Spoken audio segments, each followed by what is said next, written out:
Hello, everybody. Welcome back to the conversation series. I am so excited today to have fellow podcaster KRISTEN Bousquet on here with me, creator, monetization coach, business mentor, and host of one of my favorite podcasts to keep me up to date, the Soulcial Scoop podcast. So I am so excited to have her here with me, and I'm going to turn it over to her and let her introduce herself.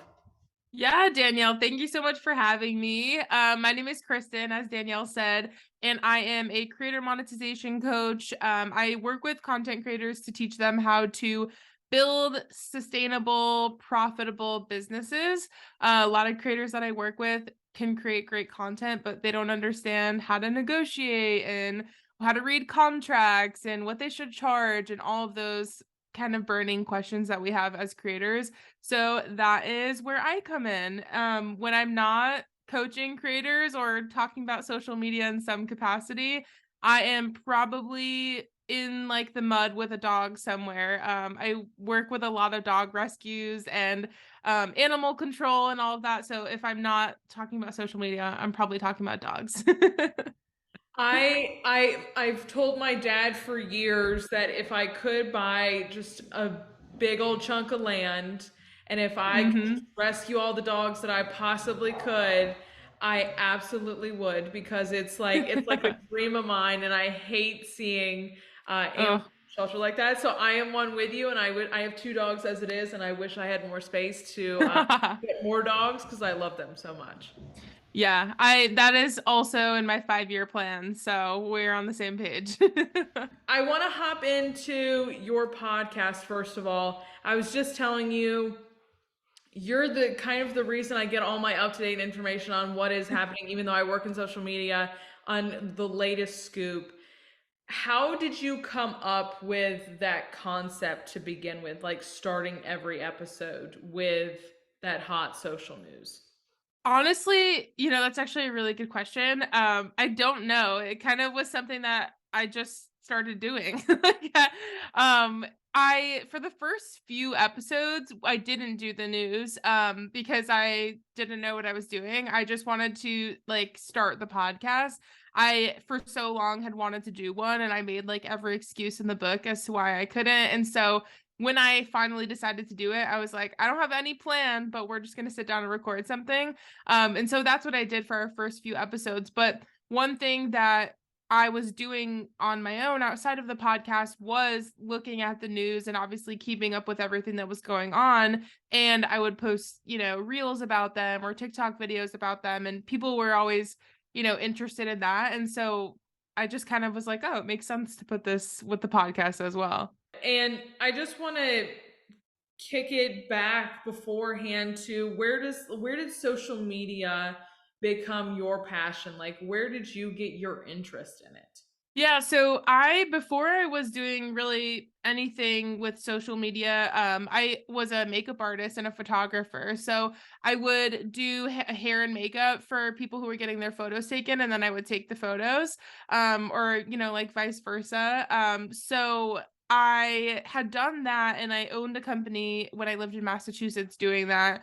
And while I was there, I to build that business, I had to have, Instagram and everything. So I kind of just had to be forced, I guess, to learn how to do all of it. And I just found out that I really liked it, I guess, as I was going. And I started posting my own, separate page with fashion and outfits and things like that. And eventually got to a point where what I was doing with social media was like getting more interest in the hair and makeup and photography. And so I kind of just made the shift and actually ended up selling my business to do social media full time. So kind of took the leap there. I always go through seasons of change with this podcast. I always am like, okay, I've done a lot of this and talking to these people. Now I kind of want to have an interest in Yeah. this and I want to go, how do you kind of figure out, okay, these are the kind of people I want to go talk to. Who do you go and hunt down, just talk to? Yeah, I mean, I think about my audience. My audience for my podcast is all content creators, entrepreneurs, people who really need to know about making money on social media. And so I try and think about the questions that I'm getting all the time, again, like what do I charge? How do I reach out to this brand? Or what do I do in this situation? And I try and figure out who would be the best people to give like a really good answer to these questions.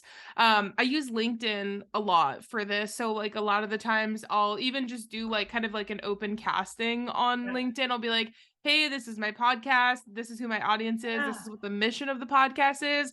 Yeah. Tag someone who would be awesome for it. And honestly, it's like everyone wants to tag their friends in it and stuff. So those end up being very valuable posts for me. I find I spend so much time on LinkedIn because through people commenting on other people's posts or Yep. reposting things, I find it's like going down the rabbit hole of finding so many people that you had no idea about. So like every night I'm on LinkedIn, even though I'm on it all day, but I'm on LinkedIn every night just looking and seeing who is out there. Yeah. It's such a valuable tool that I think is so underrated sometimes, but Yeah. I do the same thing. I like scour and just scroll and scroll through LinkedIn. Yeah. I mean, LinkedIn is actually like a huge part of what I teach my students that I coach as well.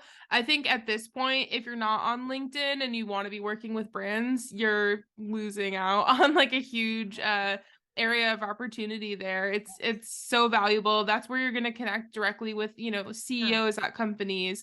And how else are you ever going to do that? Like it gives you so much opportunity. You were a beauty writer, you were all you had all I've of done the everything. you have done everything. You have. And just how did you like were there bumps in the road in making that transition? What did you learn from that transition? Yeah, I mean, as I was saying, like I really feel like I've dipped my toes in basically everything. I mean, through from college up until I really had like a legitimate business, I tried to do as many different things to really figure out what I really liked. A lot of things that I thought I was gonna really like didn't end up liking. So very good learning experiences, kind of going through that trial and error. When I had started my company in Massachusetts, that was something that I worked on. That was probably like the longest I've ever worked on a business because it was going really well and like we were growing. I was there for 4.5 years. And I got to a point with that business where I was just not happy there anymore. I had a partner in this business as well, and she wasn't pulling her weight. I felt like I was miserable every day because I was doing everything. And so it was very difficult for me to make the decision to leave, because it was something that I felt like I built myself, honestly, from the ground up. So being able to kind of like hand that over to her and sell my share of the business to her was difficult. It also kind of like just dealing with like what everyone thought from the outside of like, oh, why is Kristen leaving? Like, is she getting kicked out? Like, what's going on? Like, everyone wanted the drama. But making the transition, while it was very difficult, was definitely like the best decision for me. I had to definitely figure out how to have more consistency with my income because obviously with the business that I was running, I was making consistent income. It was an established business, and I was going from something that was established back to point, square one, where I didn't have really a lot happening at that point with social media. Like I was getting brand deals here and there. So I had to figure out like, all right, real quick, we got to figure out how we're gonna make money every month. Definitely an interesting learning experience. No doubt. And like you always take things from the experiences that you have beforehand and bring it with you, whether it's good or bad. Um, Yeah. so it's always interesting to hear when you see people who, yes, you did have the social media background when you were doing your beauty and fashion time, but like how did you transition? So it's always interesting to hear what came with you and what didn't come with you. Uh, Yeah. I always find that fascination with people. When I love your LinkedIn newsletters. I Oh, absolutely good. love them because it even like lets us get to know the guest even more, which I Yeah. find super cool. how did you like bite that bullet and say, "Yep, we're gonna go do this"? Because was it people asking you for more content? Was it just a natural thing for you? Yeah, so the LinkedIn newsletter is actually the exact same like copy and paste Nice. newsletter as what our email list gets. So I Okay. put it on LinkedIn thinking, well, like this is just a whole new group of people that I can reach and I'm not doing really any extra work besides Yeah. copying and pasting.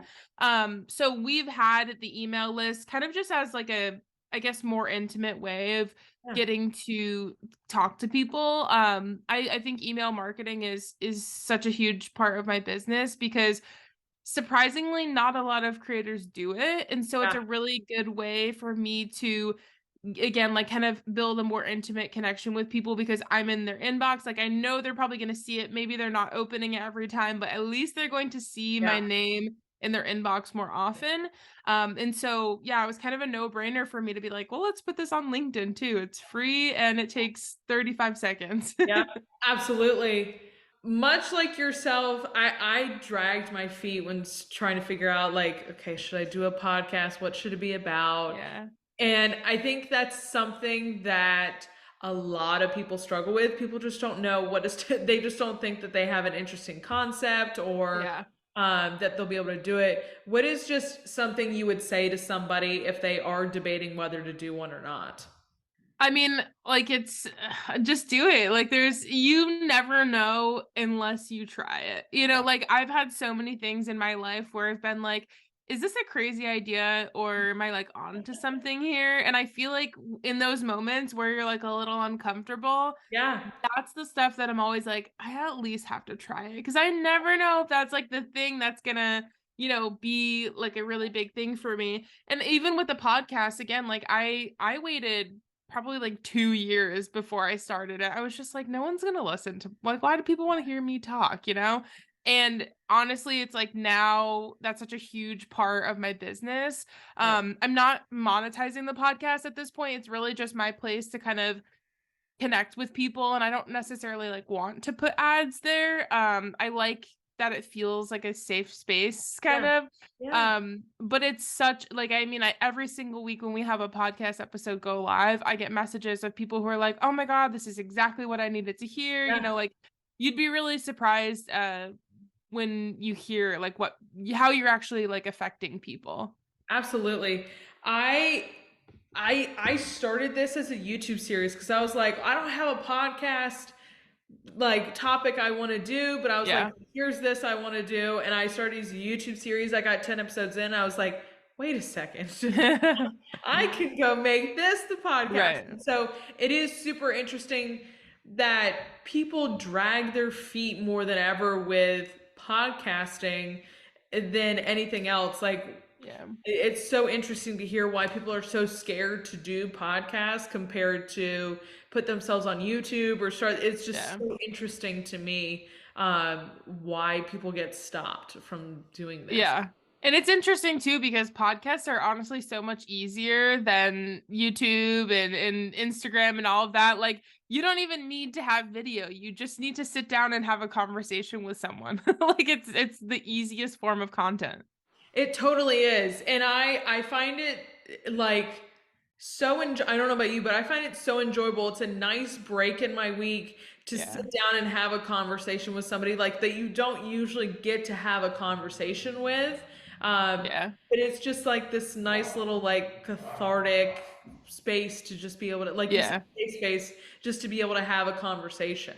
We like you said there's not a lot of opportunities for people with similar interests to like necessarily meet on the internet and like sit down and have an hour long conversation together and the podcast has been the only reason why I've been able to do that so many times and the people that I do have on the podcast and like have these conversations with are people that I have so much like stronger connections with and again like we help each other out we like network with our network and it really ends up being so beneficial.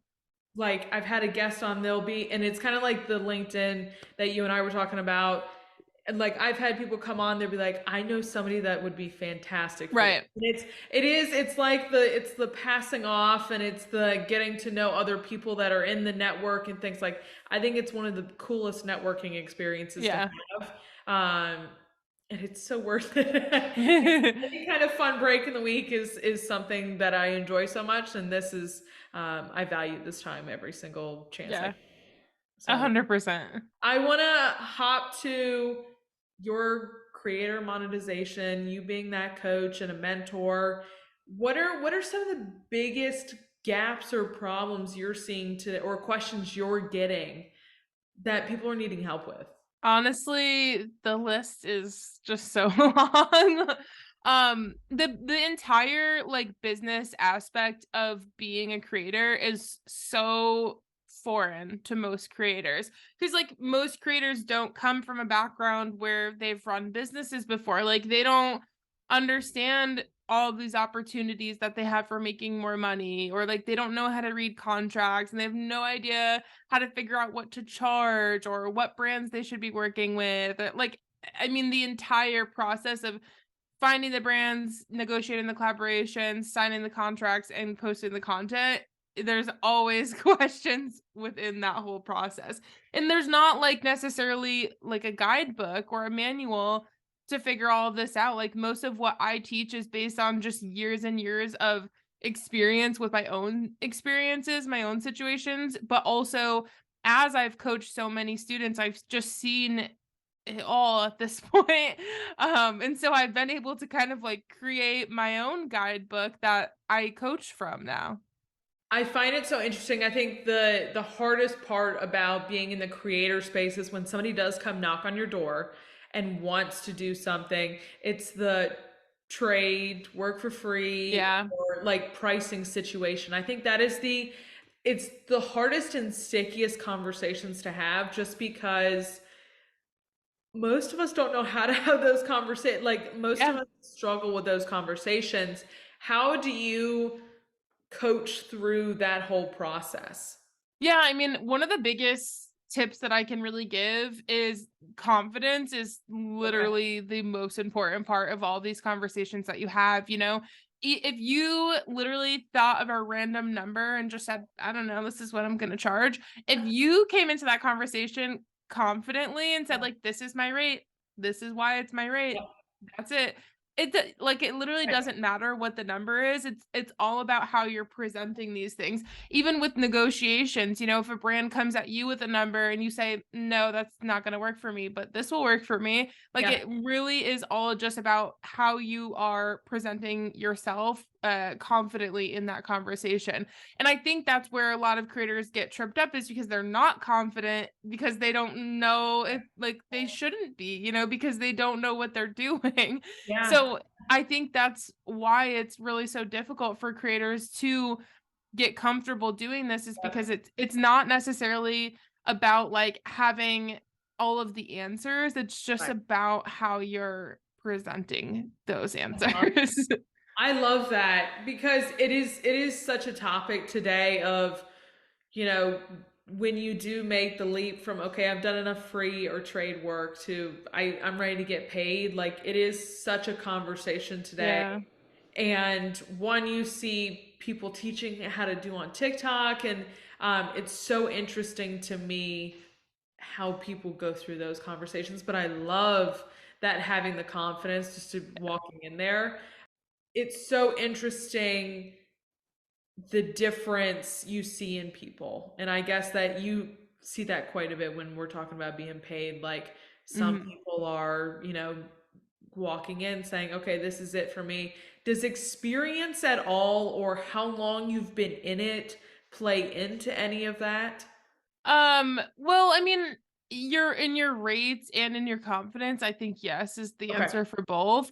Obviously the more you do this, the easier it's gonna get, the more you'll feel confident. Like at this point, I feel like I could literally negotiate anything. Love Like that. I've just done it so Yeah. many times that like I Yeah. I know how to answer any question that a brand would come to me with, or any situation. And again, like I think that's another piece of it is like yes presenting yourself confidently but also practicing it so many times with even these brands that come to you in your inbox that you know are fake and that are like, but you're just like, those are great, you know, negotiation Yeah. experiences that you can have, and you know it's not gonna amount to anything, Yeah.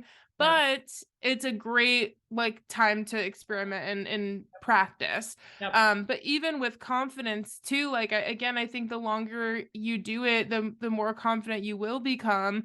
Yep. And that is going to also be something that you can kind of consider with your rates as well. Yep.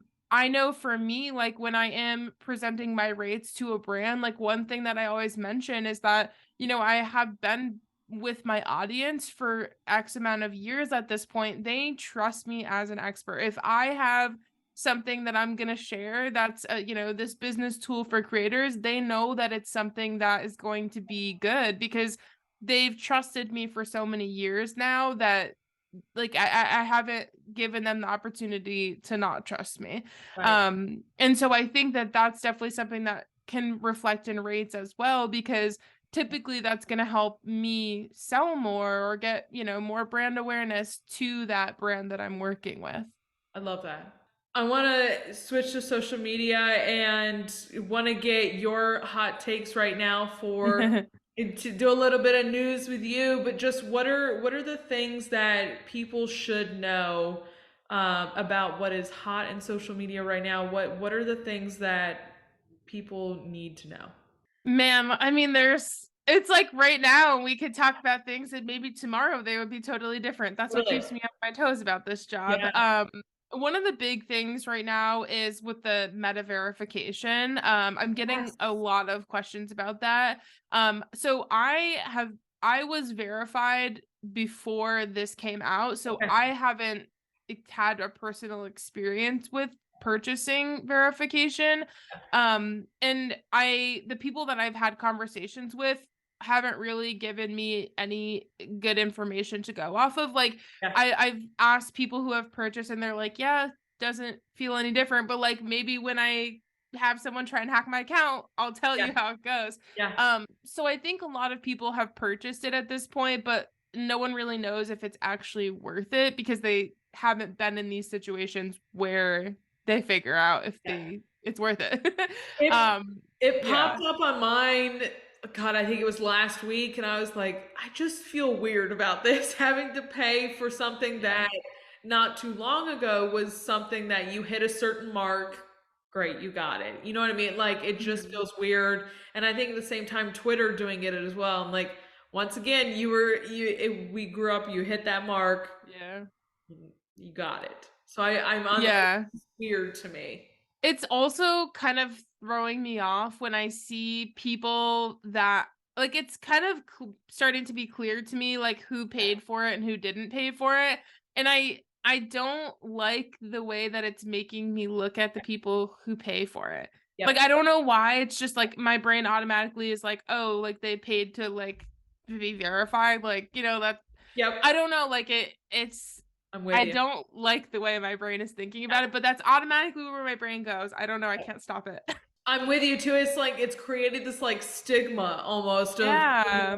blue check mark, which is entirely so weird. But I feel the same way. I'm like, I know you didn't. You're not verified in the way that most Yeah. people we think about being verified. I'm like, we paid for the blue check It mark. feels weird. Yeah, and it's another thing too, like, I just don't know why if the point of it is for the additional, like, security and the additional customer service help, like, that you have access to and things like that, then what is the point? Like, why even have a check mark? Why not just, "I'm paying $15 a month for customer service access," like, and no one has to know. Yeah. And also, like, it just I think the people that are verified or were verified before this came out, like it doesn't it like kind of tarnishes it. Like I almost just don't even really know that I want the check mark anymore. Like it You're like, feels I don't weird. want to be in that class if it's going to represent me in this way. It feels weird. It feels weird. And I think a lot of people are feeling the same way. I actually just had a conversation related to this with someone the other day about security with like getting hacked. I was Yeah. posting a screenshot screenshot of an email that I got, like it was from Meta, quote unquote. It wasn't, it was a scam. And so I talked about this and posted a screenshot saying, guys, this is what a scam looks like. Yeah. And a lot of people were like, oh, is this something like if I got hacked, would Instagram's like Meta verification customer service be able to help me? And I was like, honestly, I don't know, because if someone is able to, if you give your username and password away, I don't know that you're going to be able to get the help in that situation that you would need. But I was talking about a service, it's an Instagram insurance called Notch. And Notch is really cool. I pay maybe around $100 a year for it. But what they do is if your account ever does get hacked in any of those ways, they work with you and with Instagram to get your account back, but they also give you like a daily stipend as well. So however much you pay in insurance, you know, you get certain plans. Like I think mine gives me like $88 a day for 90 days or until they get my account back. So people were like, oh, you know, is Notch a better option or paying for verification? And honestly, I feel like the non-Instagram version is probably a better Yeah. option. That's insane. I like this is news to me, so this is really Yeah. fascinating for me to know. But it is like I've gotten the scam emails from Meta saying, "Oh, your thing was security flagged and you have Yeah. been banned." And I'm like, I go on and it's still running, and I'm like, that doesn't seem correct. And so Hmm. you get so many of those. But that's really interesting because I've known so many people recently who have gotten their Instagram hacked and completely Yep. lost. And my sister actually had to start from scratch on a brand new account just because um, they changed The everything. password. Yep. Couldn't Oh get back yeah. in. Thankfully, she was able to briefly get in, so she could take her phone number off, so people weren't. Oh gosh. But it's one of those that it is crazy. Like you could Yeah. lose people who build businesses, you could lose everything Exactly. so quickly if you Right. just don't. And it's almost like, do we go back to the archaic thing that it seems like of changing your password every certain amount of days? And but it's Yeah. almost like, oh shit, I'm gonna forget my password. Some Yeah, like it sucks to do, but it's probably worth it. Yeah. yeah. But that's so interesting, and I'll have to go check Notch out because it's like what as much as we hate that our life revolves Yeah. around social media, sometimes you're like, I would hate to lose everything that I've had on here Yeah. for almost however many years. I've talked to my husband about this and I'm always like, if I get hacked, like I'm not starting over. Like I'll just go get another job. I can't imagine starting from No, zero again. It no. No. I'd wave the white flag and I'd be like, it's not Bye worth everyone. it. It's been great. It's been really fun.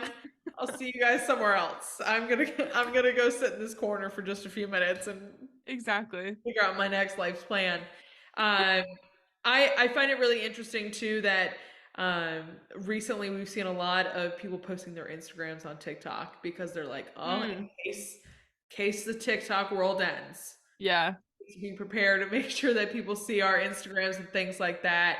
Would love to get Yeah. your opinion. Like, do you see it happening? I feel like we've had this conversation like 5 times already. I know. That TikTok is leaving, it's going to be banned. God help us if it, you know what I mean? Like, I feel like we've been around Right. already.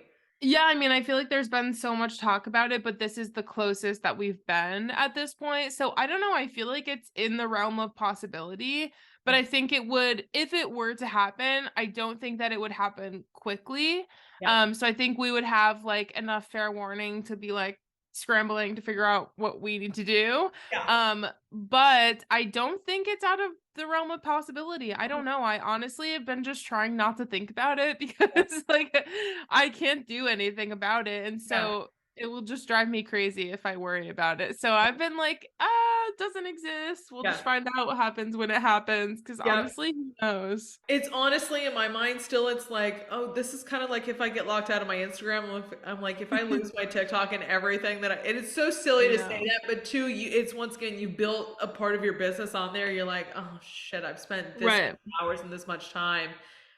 I'd be crushed if all of this was for Yeah.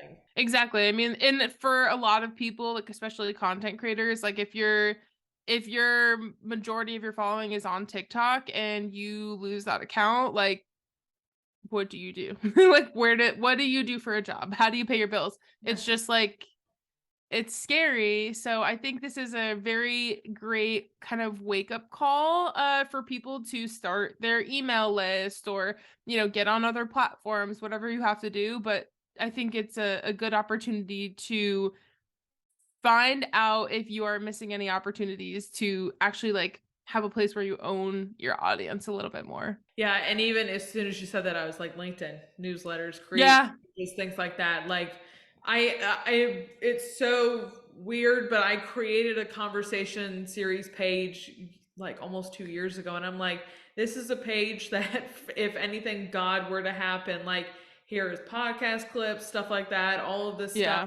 that video assets that I'm posting to TikTok are, you're still getting clips here and stuff, like it's just, it's like a sense of security just having another Yeah. platform that has stuff on it as well. So if people need to, it's still there. Yeah. It's not a bad idea. Yeah, it's just so weird to think about, especially since so many people I know and so many people in our generation are like, oh, well, I've went and created my own business. This is how I make money, and so much of Mhm. that has been through TikTok. So it's one of those that it Yeah. just feels so, almost not heartbreaking, but it feels a little bit like, ugh, there Yeah, goes it's a little bit it's of how we it's create sad. our businesses. Yeah. Yeah. Exactly. Yeah, I mean, a huge part of my like probably 50% at least of my students are students who came from TikTok, like TikTok lives and TikTok posts that, they've seen and commented on and things like that. So it would be a really big issue for my business if TikTok was gone. In terms of looking forward to the rest of this year, what are you excited about in the world of the Social Scoop and your business? Well, I have in the next month or so something very exciting with my course. So we have a course called Brand BFF. Yeah, It teaches this method that we created, a framework last year called the anti-pitch method, where we teach creators to build relationships with brands without yeah, pitching. So like no cold pitching, because we don't have time for that in 2023, or patience for yeah, that. yeah, So with Brand BFF, we have the course available now just as it is, yeah. but I'm also collaborating with two other incredible creators, a girl named Alyssa and a girl named Sky. Sky has a TikTok course and Alyssa has a personal branding course. So we're bundling our three courses together. So you get personal branding, TikTok, monetization, all of the things for a deep discount. So I'm very, very excited about that. Love that. I love that. And how, when you're recording episodes, I find this so fascinating because I go into dry spells of, okay, sometimes I'm really heavy into episodes and I'm recording a lot right now, and then I'm a little dry. How far Mhm. out are you recording episodes and then publishing them? Yeah, so right now I'm a type A person, so this may not work for everyone. Hey, I have episodes right now that I've recorded in the last week or so that are scheduled into July. So I work pretty far in advance. It yeah, honestly is not something that I necessarily did on purpose. It's just like I find these people and I'm like, "Ooh, I have to record with them." And then I just build so many up that I'm yeah, like, "All right, I guess we've got yeah. like the next couple months covered." Yeah, I love that. You're sitting in great company here because I am very much like, okay, I want to get through the months, so I Yeah. am quickly getting this stuff out and being able Yeah. to not have to worry about it. It's almost, because almost for me, it's easier to do this stuff than it is to pitch, figure out timing, get Yep. all that, the scheduling and everything. And I'm like, this is just easier from the rest of the time. Yeah. 100%. My last question for you, Kristen, is just what inspires you? Oh man, it's such a funny question because it's such an like it should be a very easy question to answer, but I Yeah. literally like I don't even know where I find inspiration. Sometimes I honestly think that it's from like just conversations I have with Yeah. people. Like when I'm thinking about like a new content idea or things like that. For example, like we're actually in the next week starting to post a series that I've been working on Instagram and TikTok called Creator Currency. So it's like these Oh, 60 seconds conversations with creators, and it's all about money. How much did they make last month? What was their Yep. highest paid collaboration? All of these questions. And that whole series came from just like not understanding how much other people were making, like Right. all these questions about like, oh, I wonder how much they're charging. Okay, well, let's ask them. Let's ask. Yeah. Yeah, so it's been just something that I think as I have more conversations with my students Yeah. and other people in the industry, things just kind of pop into my head, and I guess it is my conversations that really like are my inspiration. And maybe that's why I love the podcast so Yeah. much. But I love that, and I'm so excited to see that series. I'm very 'Cause I excited think about it. that conversation you and I were having, but I'm very excited, and I just love your content, and I appreciate you taking the time to talk with me today. Yeah, Danielle, thank you so much for having me. This was a lot of fun. Yes, and if you guys do not follow Kristen, all of her socials are gonna be linked down below, so you can go give her a follow, give her podcast a follow. And it's absolutely one of my favorites, and I can't thank you enough, and I can't wait to keep listening. Yay, thank you. Yes, and as always, I will see you guys back here next time. Bye, y'all.